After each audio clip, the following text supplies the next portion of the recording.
مسجد میں جمعے کی نماز میں امام صاحب نے اعلان کیا کہ بھائی یہ صحن میں چھت نہیں ہے، لوگ جمعے کی نماز پڑھنے کے لیے آتے ہیں، دھوپ میں نماز پڑھتے ہیں، تو آپ لوگ اگلے جمعہ کو آئیے گا تو کچھ رقم لے کر کے آئیے گا، 2-2.5 لاکھ روپے خرچ ہے۔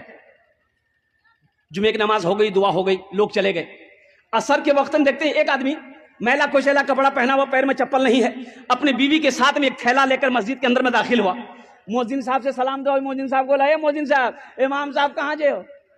بولا چندہ کرنے آ گئے ہو؟ بولا نہیں، ہم چندہ کرنے نہیں آئے، چندہ دینے آئے۔ چندہ دینے آئے؟ بولا ہاں، امام صاحب تقریر کیے تھے نا جمعہ میں۔ امام صاحب کے پاؤں سے زمین کھسک گئی، کیا بول رہا؟ بولا پیسہ لائے؟ بولے ہاں پیسہ لائے، امام صاحب کو اٹھائیے۔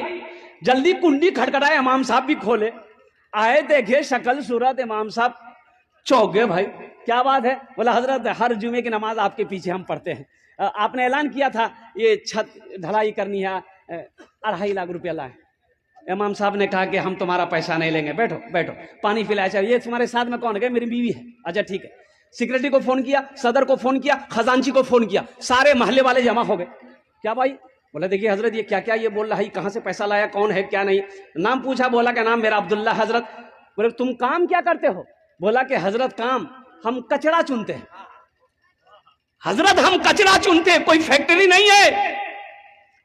میری بیوی کچرا چنتی ہے، میرا چھوٹا بچہ وہ بھی کچرا چنتا ہے، پلاسٹک کچرا، بوتل، یہی سب چنتے ہیں۔ حضرت وہ پیسہ اسی میں سے کھاتے بھی ہیں، کچھ پیسہ ہم لوگ جمع کر رہے تھے کہ رقم ہو جائے گی نا تو کہیں پر گھر بنا لیں گے۔ حضرت ہم لوگ روڈ کے کنارے وہ پلاسٹک ڈال کے رہتے ہیں، تو جمعے کی نماز میں آپ نے تقریر کی کہ 2.5 لاکھ روپے چاہیے، تو ہم یہ واقعہ اپنی بیوی کو سنائے، تو میری بیوی کہنے لگی کہ دیکھیے ایسا کیجئے، ہم لوگ تو جھوپڑی میں رہتے ہی ہیں، پلاسٹک کھینچ کر رہتے ہی ہیں، تو ایسا کریں کچھ دن اور برداشت کر لیں گے، پہلے اللہ کا گھر بن جائے، یہ پیسہ لے جا کر امام صاحب کو دے دیجئے، انشاءاللہ اللہ یہاں نہیں تو وہاں گھر بنا دے گا۔ مسلمانوں، امام صاحب کی آنکھوں سے آنسو جاری ہو گیا، اور محلے والے کھڑے ہوئے، بڑے بڑے پیسے والے زمیندار کروڑ پتی لوگ تھے، بولے تو شرم کی بات ہے، چندہ کیا، آپس میں چندہ کیا، تم کتنا دو گے؟ بولا 25,000، آپ کتنا دو گے؟ 50,000، وہ کتنا دے گا؟ 10,000، چندہ ہوا 5 لاکھ روپے چندہ ہوا، 5 لاکھ روپے چندہ ہوا۔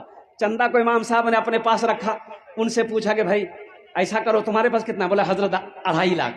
بولا لے آؤ، 2.5 لاکھ روپے تم مسجد میں دینا چاہتے ہو؟ بولا حضرت یہی نیت کر کے آئے، قبول کر لی۔ بولا ٹھیک ہے، تمہارے پیسے کو میں نے قبول کر لیا، اب یہ 5 لاکھ روپے جو ہے امام صاحب نے اس کے ہاتھوں میں دیا کہ یہ پیسہ کو تم قبول کر لو، اپنا گھر بنا دو۔ وہ غریب کی آنکھوں سے آنسو جاری ہو گیا۔ لوگوں نے سمجھایا کہ روتے کیوں ہو؟ انہوں نے کہا کہ حضرت روتا اس لیے ہوں کہ میں آپ ہی لوگوں کی زبان سے تقریر میں سنتا تھا کہ اللہ 1 کا بدلہ 10 دیتا ہے۔ حضرت سنتا تھا، آج نظروں سے دیکھا کہ میں نے 2.5 لاکھ اللہ کے راستے میں خرچ کیا، اللہ نے ساتھ ہی ساتھ 5 لاکھ روپے عطا فرمائے، 5 لاکھ عطا فرمایا۔ من جاء بالحسنۃ فلہ عشر امثالھا لن تنالوا البر حتى تنفقوا مما تحبون۔ کئی آیتیں مسلمانوں 82 جگہ قرآن میں اللہ نے خرچ کرنے کا حکم دیا، خرچ کرو خرچ کرو خرچ کرو، تم خرچ کرتے رہو گے ہم تمہیں دیتے رہیں گے، اگر تم روک لو گے تو ہم بھی روک لیں گے۔